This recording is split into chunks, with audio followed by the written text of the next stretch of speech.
Sharavati pump storage ಯೋಜನೆ ಸಂಬಂಧಪಟ್ಟ ಹಾಗೆ ಈ ಒಂದು ಪತ್ರಿಕಾಗೋಷ್ಠಿಯನ್ನು ಕರೆಯಲಾಗಿದೆ. ತಮಗೆಲ್ಲ ಗೊತ್ತಿದೆ, ಈ ಶರಾವತಿ ಪಂಪ್ ಸ್ಟೋರೇಜ್ ವಿರುದ್ಧ ಈಗಾಗಲೇ ಸಾಕಷ್ಟು ಹೋರಾಟಗಳು ನಡೆದಿದೆ. ಮಾನ್ಯ ಹೈಕೋರ್ಟ್ನಲ್ಲಿ ಯೋಜನೆ ವಿರುದ್ಧ ಸ್ಟೇ ಸಹ ಸಿಕ್ಕಿದೆ. ಇಂಥ ಸಂದರ್ಭದಲ್ಲಿ ನಮಗೆ ಒಂದು 2 ದಿನಗಳ ಹಿಂದೆ ಒಂದು ಮಾಹಿತಿ ಸಿಕ್ತು ಈ ಯೋಜನೆ ಸಂಬಂಧಪಟ್ಟ ಹಾಗೆ. ಒಂದು ಆಘಾತಕಾರಿ ಮಾಹಿತಿ ಮತ್ತೆ ಎಲ್ಲ ಸಾರ್ವಜನಿಕರಿಗೂ ಮತ್ತು ಎಲ್ಲ ಮಾಧ್ಯಮದವರಿಗೂ ಸಂಘ ಸಂಸ್ಥೆಗಳಿಗೂ ಸರ್ಕಾರ ಕಡ್ಡಾಯವಾಗಿ ನೀಡಲೇಬೇಕಾದಂಥ ಒಂದು ಮಾಹಿತಿ.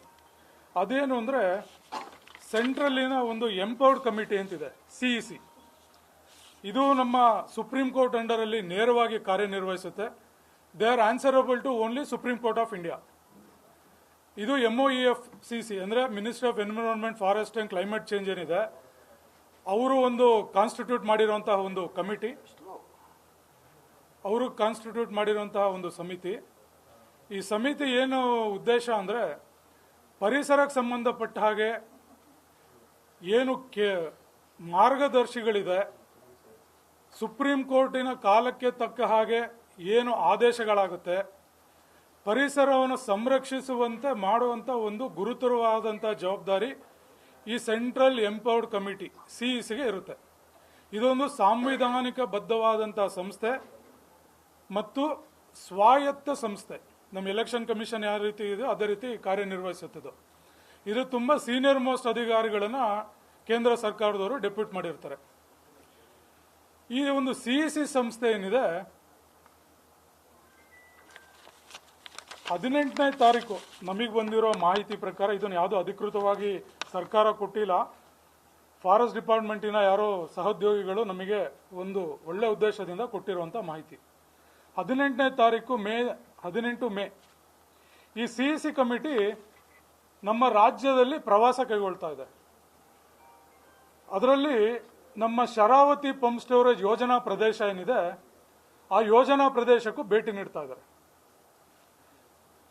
ಉದ್ದೇಶ ಏನು ಅಂದರೆ, ಈ ಯೋಜನೆ ಸಂಬಂಧಪಟ್ಟ ಹಾಗೆ ಕೆಲವು ಮಾಹಿತಿಗಳನ್ನು ಕಲೆ ಹಾಕಿ ಅದರ ಸಾಧಕ ಬಾಧಕಗಳನ್ನು ಇನ್ವೆಸ್ಟಿಗೇಷನ್ ಮಾಡಿ ಒಂದು ವರದಿಯನ್ನು ಕೊಡೋದು ಆ ಕಮಿಟಿಯ ಉದ್ದೇಶ.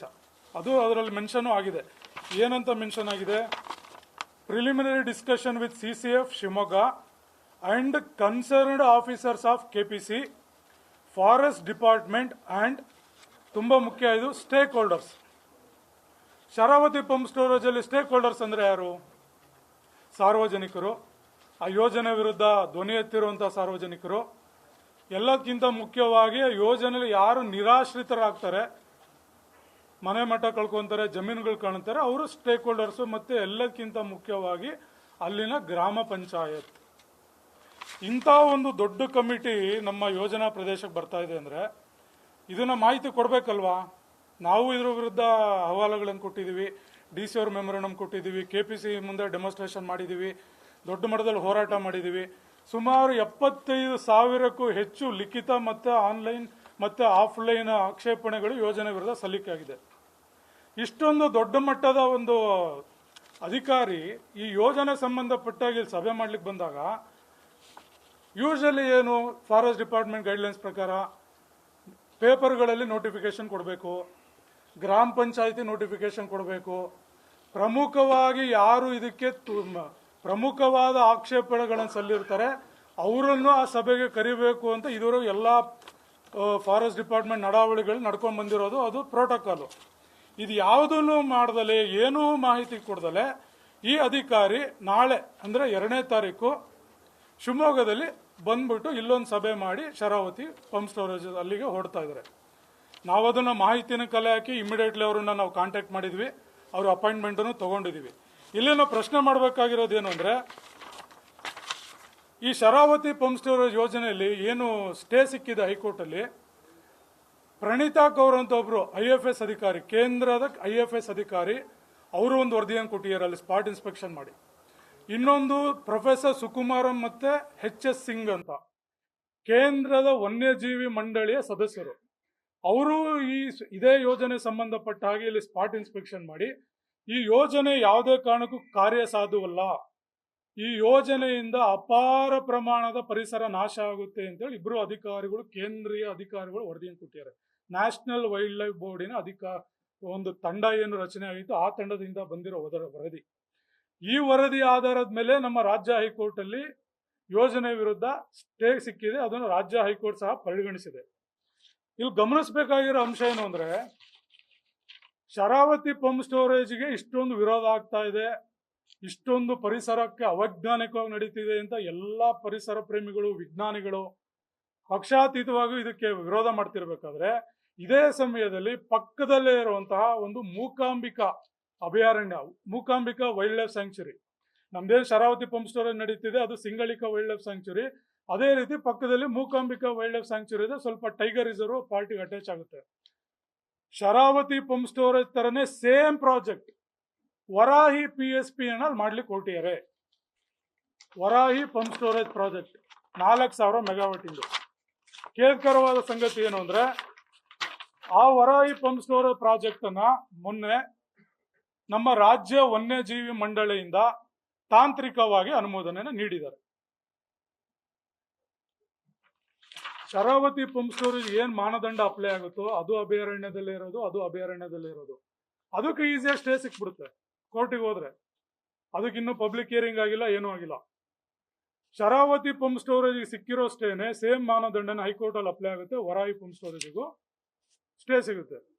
ಈ CC ಬರ್ತಿರೋ ಉದ್ದೇಶ ಏನು ಅಂದ್ರೆ, ಈಗ ಆಲ್ರೆಡಿ ವರದಿ ಏನ್ ಕೊಟ್ಟಿದ್ದಾರೆ ವನ್ಯಜೀವಿ ಮಂಡಳಿ ಮತ್ತೆ ಶ್ರೀಮತಿ ಪ್ರಣೀತಾ ಕೌರ್ IFS ಅಧಿಕಾರಿ, ಈ ವರದಿನ ಅವರು ಹಿಂಪಡಿಲಿಕ್ಕೆ ಸಾಧ್ಯ ಇಲ್ಲ. ಅದಕ್ಕೋಸ್ಕರ ಇದು ಅದಕ್ಕಿಂತ ಒಂದು ಉನ್ನತ ಮಟ್ಟದ ಅಧಿಕಾರಿಯ ಒಂದು ತಂಡ, ಸೆಂಟ್ರಲ್ ಎಂಪವರ್ ಕಮಿಟಿ ಅಂದ್ರೆ ಸುಪ್ರೀಂ ಕೋರ್ಟ್ ಅಡಿಯಲ್ಲಿ ನೇರವಾಗಿ ಕಾರ್ಯನಿರ್ವಹಿಸುತ್ತೆ. ಅವ್ರು ಏನು ವರದಿಯನ್ನ ಕೊಡ್ತಾರೆ ಸುಪ್ರೀಂ ಕೋರ್ಟ್ ಯಥಾವತ್ತಾಗಿ ಪರಿಗಣಿಸ್ತಾರೆ. ಇಲ್ಲಿ ವನ್ಯಜೀವಿ ಮಂಡಳಿಯಿಂದ ಏನದು ವಿರುದ್ಧವಾಗಿ ವರದಿ ಕೊಟ್ಟಿದ್ರು, ಆಮೇಲೆ ಹೈಕೋರ್ಟ್ ಇಂದ ಏನ್ ಸ್ಟೇ ಆಗಿದೆ ಅದನ್ನು ಸುಪ್ರೀಂ ಕೋರ್ಟ್ ಅಲ್ಲಿ ಈ ತಂಡ ಏನ್ ಬಂದಿದೆ ಇದು ಹೈಲಿ ಎಂಪವರ್ಡ್ ತಂಡ. They are answerable to only supreme court. Supreme court entirely relies on their report. ಇಲ್ಲಿಂದ ಎಷ್ಟೇ ವರದಿಗಳು ಬರಲಿ, ಇಲ್ಲಿ ಏನೇ ಅದ್ರ ಯೋಜನಾ ವಿರೋಧ ವರದಿ ಆದ್ರೂ ಈ ತಂಡ ಏನಿದೆ ಈ ತಂಡ ಕೊಡೋ ವರದಿನೇ ಹೈಯೆಸ್ಟ್ ಇಂಪಾರ್ಟೆನ್ಸ್. ಈ ತಂಡ ಬರ್ತಾ ಇರೋ ನಡಾವಳಿ ಏನು, ಇಲ್ಲಿ ಹೈಕೋರ್ಟ್ ಅಲ್ಲಿ ಸ್ಟೇ ಇದೆ, ಸ್ಟೇ ಇರಬೇಕಾದ್ರೆ ತಾವು ಬಂದು ಅಲ್ಲಿ ಸಭೆ ಯಾಕೆ ನಡೆಸ್ತೀರಾ? ಹೈಕೋರ್ಟ್ ಇಂದ ಅನುಮತಿ ತಗೊಂಡಿದ್ದೀರಾ? ಕಂಟೆಂಪ್ಟ್ ಆಫ್ ಕೋರ್ಟ್ ಆಗುತ್ತೆ, ನ್ಯಾಯಾಂಗ ನಿಂದನೆ ಆಗುತ್ತೆ. ಹೈಕೋರ್ಟಿಗೆ ಮಾಹಿತಿ ತರದಲ್ಲೇ ಆ ಕಮಿಟಿ ಬಂದಿರೋದೇ ಫಸ್ಟ್ ತಪ್ಪು. ನಾವುಗಳು ಹೋಗಿರೋದು ಹೈಕೋರ್ಟ್ ಅಲ್ಲಿ ಕೇಸ್ ಹಾಕಿದೀವಿ, ಇವ್ರ ಕೆಲಸ ಮಾಡೋದು ಸುಪ್ರೀಂ ಕೋರ್ಟ್ ಅಂಡರ್ ಅಲ್ಲಿ. ನಾವು ಸುಪ್ರೀಂ ಕೋರ್ಟಿಗೆ ಹೋಗೇ ಇಲ್ಲ, ಸುಪ್ರೀಂ ಕೋರ್ಟ್ ಇಂದ ಇವ್ರಿಗೆ ಆದೇಶ ಆಗಿಲ್ಲ. ಯಾರು ಇವ್ರಿಗೆ ಇಲ್ಲಿ ಬರಾಕ್ ಮಾಡಿರೋದು? ಯಾರೋ ಯೋಜನೆನ ಮಾಡ್ಲೇಬೇಕು ಅಂತ ಹೊರಟಿದಾರೋ ಅವ್ರದೆಲ್ಲ ಕುತಂತ್ರ ಇದು. ಸುಪ್ರೀಂ ಕೋರ್ಟ್ ಇಂದ ಇವರಿಗೆ ಆದೇಶ ಇಲ್ಲ, ಆದ್ರೂ ಸುಪ್ರೀಂ ಕೋರ್ಟ್ ಅಡಿಯಲ್ಲಿ ಕೆಲಸ ಮಾಡುವಂತ ಒಂದು ತಂಡ ಇಲ್ಲಿಗೆ ಬರ್ತಿದೆ ಅಂದ್ರೆ ಇದು ಯಾರ ಪ್ರಭಾವದಿಂದ ಬರ್ತಾ ಇದ್ದಾರೆ? ಹೈಕೋರ್ಟ್ ಅಲ್ಲಿ ಸ್ಟೇ ಇರೋದ್ರಿಂದ ನೀವಿಲ್ಲಿ ಸಭೆ ಮಾಡ್ತಾ ಇರೋದೇ ಕಾನೂನು ಬದ್ಧವಾಗಿಲ್ಲ, ಕಾನೂನು ವಿರೋಧವಾಗಿದೆ. It is a illegitimate meeting. ನೀವು ಬಂದು ಯಾರೋ ಎಂಕನಾಣಿ ಸೀನನ್ನ ಕರೆದು ಆ ಯೋಜನೆ ಬಗ್ಗೆ ಮಾತಾಡಿ ಯೋಜನೆ ಪೂರಕ ಆಗಿದೆ ಅಂತ ಸೈನ್ ತಗೊಂಡು ಅದೇ ವರದಿನ ನಾಳೆ ನೀವು ಸುಪ್ರೀಂ ಕೋರ್ಟಿಗೆ ಕೊಡಲ್ಲ ಅಂತ ಏನ್ ಗ್ಯಾರಂಟಿ? ಇಷ್ಟೆಲ್ಲ ಇದು ದೊಡ್ಡ ಮಟ್ಟದಲ್ಲಿ ಈ ಒಂದು ಷಡ್ಯಂತ್ರ ನಡೀತಾ ಇದೆ. ನಾಳೆ ನಾವು ಸುನಿಲ್ ಲಿಮಾಯಿ ಅವ್ರ ಹತ್ರ ನಾವು ಅಪಾಯಿಂಟ್ಮೆಂಟ್ ಅನ್ನು ತಗೊಂಡಿದ್ವಿ. ರಾಷ್ಟ್ರಭಕ್ತ ಬಳಗ ಹಾಗೂ ಪರಿಸರಕ್ಕಾಗಿ ನಾವು ತಂಡದಿಂದ ಇಷ್ಟೆಲ್ಲ ಈ ಶರಾವತಿ ಪಂಪ್ ಸ್ಟೋರೇಜ್ ಮತ್ತೆ ವರಾಹಿ ಪಂಪ್ ಸ್ಟೋರೇಜ್ ಬೇಕು ಅಂತ ಅವರು ಹಠ ಬಿದ್ದು ಹೊರಟಿದ್ದಾರೆ. ಅದಕ್ಕೆಲ್ಲ ಇಷ್ಟೆಲ್ಲ ಒಂದು ಪೂರಕವಾದಂಥ ವಾತಾವರಣ ನಿರ್ಮಾಣ ಮಾಡ್ಕೊಳ್ಳುವಂಥ ಕೆಲಸಗಳನ್ನು ಮಾಡ್ತಾ ಇದ್ದಾರೆ. ನಾವು CECಗೆ ನಾಳೆ ಶಿವಮೊಗ್ಗ PCCF ಆಫೀಸು ಏನು ಶ್ರೀಗಂಧ ಕೋಟಿ ಇದೆ ಅಲ್ಲಿ ಅಪಾಯಿಂಟ್ಮೆಂಟ್ ತೊಗೊಂಡಿದ್ದೀವಿ.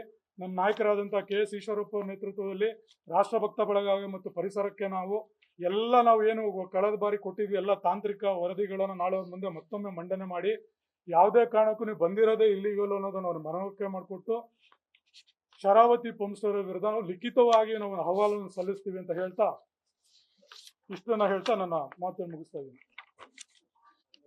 ನಾಳೆ ಸಂಜೆ 4 ಗಂಟೆಗೆ ಶ್ರೀಗಂಧ ಕೋಟಿ ಸರ್. ಈ ಶರಾವತಿ ಪಂಪ್ ಸ್ಟೋರೇಜ್ ಯೋಜನೆ ಮತ್ತೆ ಇದು ರಾಜ್ಯ ಸರ್ಕಾರದ ಯೋಜನೆ. ವರಾಹಿ ಪಂಪ್ ಸ್ಟೋರೇಜ್ ಯೋಜನೆಗೆ ರಾಜ್ಯ ವನ್ಯಜೀವಿ ಮಂಡಳಿಯಿಂದ ಒಂದು 15 ದಿನದಿಂದ ಅಪ್ರೂವ್ ಆಗಿದೆ. ರಾಜ್ಯ ವನ್ಯಜೀವಿ ಮಂಡಳಿಯಿಂದ ಇದೆರಡೂ ಪ್ರಾಜೆಕ್ಟ್ಗಳನ್ನು ಪುಷಪ್ ಮಾಡ್ತಿರೋರು ರಾಜ್ಯ ಸರ್ಕಾರದವರು. ಇದು ರಾಜ್ಯ ಸರ್ಕಾರ ಒತ್ತಾಯ ಸಹಿಯಿಂದನೇ ಈ ಕಮಿಟಿನ ಇವರು ರಿಕ್ವೆಸ್ಟ್ ಮಾಡ್ಕೊಂಡಿರೋದ್ರಿಂದ ಬಂದಿರೋದು. ಇಲ್ಲ ಅಂದ್ರೆ CEC ಬರ್ಲಿಕ್ಕೆ ಕಾರಣನೇ ಇಲ್ಲ, ಸುಪ್ರೀಂ ಕೋರ್ಟ್ ನಿದರ್ಶನ ಇಲ್ಲ. ಯಾಕೆ ಬರ್ತಾರವರು?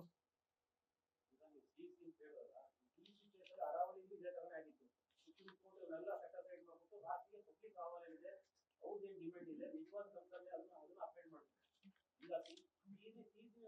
ಆಗಲ್ಲ ಸರ್. ಅರಾವಳಿಯಲ್ಲಿ ಸೆಟ್ ಅಸೈಡ್ ಮಾಡ್ತು. ಏನಕ್ಕೆ ಅಸೈಡ್ ಮಾಡಿದ್ರು ಅಂದ್ರೆ ದೊಡ್ಡ ಮಟ್ಟದಲ್ಲಿ ಜನಾಂದೋಲನ ಆಯ್ತು. ಡೆಲ್ಲಿಗೆ ಅದರಿಂದ ಕಲುಷಿತ ಗಾಳಿ ಬರುತ್ತೆ ಅಂತ ಅದೊಂದನ್ನ ಸೆಟ್ ಅಸೈಡ್ ಮಾಡಿದ್ದಾರೆ. ಮೊನ್ನೆ ನಿಮ್ಗೆಲ್ಲ ಗೊತ್ತಿರ್ಬೋದು, ಗುಜರಾತ್ ಅಲ್ಲಿ ಒಂದು ಆನ್ಗೋಯಿಂಗ್ ಪ್ರಾಜೆಕ್ಟ್. ಆ ಪ್ರಾಜೆಕ್ಟ್ ನ ಇದೇ ಎಂಪವರ್ಡ್ ಕಮಿಟಿ ಕೊಟ್ಟು ವರದಿ ಮೇಲೆನೆ ಅಲ್ಲಿನ ಗುಜರಾತ್ ಹೈಕೋರ್ಟ್ ಅವರು ಇದು ಪರಿಸರ ವಿರೋಧಿ ಮಾಡಬಾರ್ದು ಅಂತ ರಿಜೆಕ್ಟ್ ಮಾಡಿದ್ರು ಪ್ರಪೋಸಲ್. ಸುಪ್ರೀಂ ಕೋರ್ಟ್ ಅವರು ಹೈಕೋರ್ಟ್ ಆರ್ಡರ್ ಸೆಟ್ ಅಸೈಡ್ ಮಾಡಿ ಸಿಸಿ ವರದಿ ಮೇಲೆ ಆ ಪ್ರಾಜೆಕ್ಟ್ ಆಗಲಿ ಆನ್ಗೋಯಿಂಗ್. ಮೊನ್ನೆ ಅದರ ಬಗ್ಗೆ 2ನೇ ಸಲ ವಿಚಾರಣೆ ನಡೀತಿದೆ, ಎಕ್ಸ್ಟೆನ್ಷನ್ ಮಾಡಬೇಕು ಅಂತ ಹೊರಟಾಗ. ಮೊನ್ನೆ ಸುಪ್ರೀಂ ಕೋರ್ಟ್ ಅಲ್ಲಿ ಒಂದು ಜಡ್ಜ್ಮೆಂಟ್ ಬಹಳ ಚರ್ಚೆಗಳಾಯ್ತು ಟ್ವಿಟರ್ ಅಲ್ಲಿ, ಇದರಲ್ಲೆಲ್ಲ. ಪರಿಸರ ಅಂದ್ರೆ ಇದು ನೀವು ಸುಮ್ಮನೆ ತೊಡಗರಲ್ಲಕ್ಕೆ ಬಂದಿದ್ದೀರಾ ಅಂತ ಹೇಳಿದ್ರು. ಕೊನೆಗೆ ಅದು ದೊಡ್ಡ ಮಟ್ಟದಲ್ಲಿ ಎಲ್ಲ ಪರಿಸರ ಹೋರಾಟಗಾರಗಳು ಎಲ್ಲ ಅಡ್ವೊಕೇಟ್ಸು ಅದನ್ನ ವಿರೋಧ ಮಾಡಿದ್ಮೇಲೆ ಅದಕ್ಕೆ ಸಮಜಾಯಿಷನ್ ಕೊಟ್ಟರು ಚೀಫ್ ಜಸ್ಟಿಸ್ ಆಫ್ ಇಂಡಿಯಾದವರು. ಇದು ತುಂಬಾ ಇಂಪಾರ್ಟೆಂಟ್ ಕಮಿಟಿ. ಇದು ಏನು ವರದಿ ಕೊಡುತ್ತೆ, ಸುಪ್ರೀಂ ಕೋರ್ಟ್ 99% ಅಪ್ರೂವ್ ಮಾಡುತ್ತೆ. ಒಂದು ಅರಾವಳಿ ರಿಜೆಕ್ಟ್ ಮಾಡ್ಯಾರ ಬಿಟ್ರೆ ಬೇರೆ ಎಲ್ಲ ಅದನ್ನು ವರದಿಗಳನ್ನು ಅಕ್ಸೆಪ್ಟ್ ಮಾಡಿದ್ದಾರೆ. ಸಿಇಟಿ ಅದು 2000 ಸಿಇಸಿ 2002 ಅಲ್ಲಿ ಗೋವರ್ಧಮನ್ ಅಂತ ಒಂದು ಇದೇ ಪರಿಸರ ಯೋಜನೆಗಳಿಗೆ ಸಂಬಂಧಪಟ್ಟಾಗೆ ಸುಪ್ರೀಂ ಕೋರ್ಟ್ ಅಲ್ಲಿ ಒಂದು ದೊಡ್ಡ ಹೋರಾಟ ನಡೀತು. ಸುಪ್ರೀಂ ಕೋರ್ಟ್ ಕಾನ್ಸ್ಟಿಟ್ಯೂಷನ್ ಟೆಂಪರರಿ ಮಾಡಿದ್ರು. ಆದ್ರೆ ಮಿನಿಸ್ಟರ್ ಆಫ್ ಎನ್ವಿರಾನ್ಮೆಂಟ್, ಫಾರೆಸ್ಟ್ ಮತ್ತೆ ಕ್ಲೈಮೇಟ್ ಚೇಂಜ್ ಇದೆ, ಅವರು ಅದನ್ನ ಸ್ಟ್ಯಾಚ್ಯೂಟರಿ ಬಾಡಿಯಾಗಿ ಮಾಡಿ ಒಂದು ಸಾಂವಿಧಾನಿಕ ಸಂಸ್ಥೆ ಮಾಡಿದ್ದಾರೆ. ಈಗ ಮಿನಿಸ್ಟರ್ ಆಫ್ ಎನ್ವಿರಾನ್ಮೆಂಟಲ್ ಏನ್ ಬರುತ್ತೆ ಕೇಂದ್ರದ್ದು, ಅವರ ಅಡಿಯಲ್ಲಿ ಸಂಸ್ಥೆ ಕೆಲಸ ಮಾಡುತ್ತೆ. ಆದ್ರೆ ವರದಿಗಳನ್ನ ಇವರು ನೇರ ಸುಪ್ರೀಂ ಕೋರ್ಟಿಗೆ ಕೊಡ್ತಾರೆ. ಒಂದು ವೈಲ್ಡ್ ಲೈಫ್ ಸ್ಯಾಂಕ್ಚುರಿಯಲ್ಲಿ ಬರ್ತಾ ಇದೆ. ವೈಲ್ಡ್ ಲೈಫ್ ಸ್ಯಾಂಕ್ಚುರಿ ಸಿಂಗಳಿ ಅದೇ 3 ಪಾಯಿಂಟ್ ಹೇಳ್ತಾ ಇದೀನಿ. ಒಂದು ವೈಲ್ಡ್ ಲೈಫ್ ಸ್ಯಾಂಕ್ಚುರಿ ಇನ್ಸೈಡ್ ಅಲ್ಲಿ ಬರ್ತಾ ಇದೆ, ಅದು ವೈಲೇಷನ್. ಆಮೇಲೆ ಇವ್ರೇನು ಅಧಿಕಾರಿಗಳು ವರದಿ ಕೊಟ್ಟಿರಲ್ಲ, ಈ ವರದಿಗಳನ್ನೆಲ್ಲ ಸಲ್ಲಿಸಿದೀವಿ ನಾವು. ಅವರೇ ವನ್ಯಜೀವಿ ಮಂಡಳಿ ಅಧಿಕಾರಿಗಳು ಕೊಟ್ಟಿರೋ ವರದಿ, ಪ್ರೊಫೆಸರ್ ಸುಕುಮಾರ್ ಮತ್ತೆ HS ಸಿಂಗ್ ಮತ್ತೆ ಪ್ರಣೀತಾ ಕೌರ್ ಕೇಂದ್ರದ IFS ಅಧಿಕಾರಿ, ಅವ್ರು ಕೊಟ್ಟಿರೋ ವರದಿಗಳನ್ನ ನಾವು 3 ಹೈಕೋರ್ಟ್ ಗಮನಕ್ಕೆ ತಂದಾಗ ಆ ಬೇಸಿಸ್ ಮೇಲೆ ಇವರು ನೀವೇನಲ್ಲೇ ಹೈಕೋರ್ಟಿನ ಚೀಫ್ ಜಸ್ಟಿಸ್ ಆಫ್ ಕರ್ನಾಟಕ ಹೇಳಿರೋ ಮಾತನ್ನ ನಾನು ಹೇಳ್ತಾ ಇದ್ದೀನಿ, ಕೋಟ್ ಮಾಡ್ತಾ ಇದ್ದೀನಿ. ನೀವು ವೈಲ್ಡ್ ಲೈಫ್ ಸ್ಯಾಂಕ್ಚುರಿ ಒಳಗೆ ಟೌನ್ಶಿಪ್ ಅನ್ನು ಮಾಡಕ್ಕೆ ಹೊರಟಿರ ಅಂತ ಚಿಮ್ಮರಿ ಹಾಕಿದ್ದಾರೆ. ಎಲ್ಲ ವರದಿಗಳಾದ್ಮೇಲೆ ಈ 3 ಪಾಯಿಂಟ್. ಒಂದು, ಇನ್ಸೈಡ್ ವೈಲ್ಡ್ ಲೈಫ್ ಸ್ಯಾಂಕ್ಚುರಿ ಸಿಂಗಳಿಕ ಅಭಯಾರಣ್ಯದ ಗರ್ಭಗುಡಿಯಲ್ಲಿ ಮಾಡ್ತಾ ಇದ್ದೀರಾ. ಮತ್ತೆ ನಿಮ್ಮದೇ ಸಂಸ್ಥೆಗಳ ಉನ್ನತ ಅಧಿಕಾರಿಗಳು ಯೋಜನೆಗೆ ವಿರುದ್ಧವಾಗ ವರದಿಯನ್ನು ಕೊಟ್ಟಿದ್ದಾರೆ. ಅದನ್ನ ಎರಡನ್ನೂ ಪರಿಗಣಿಸಿ ಇದಕ್ಕೆ ಇಂಟರಿ ಮಾಡಿ ಆದೇಶನ ಕೊಟ್ಟಿದ್ದಾರೆ ಹೈಕೋರ್ಟ್. ಏನೂ ಕೆಲಸ ಮಾಡಬಾರ್ದು ಅಂತ ಸ್ಟೇ ಇದೆ.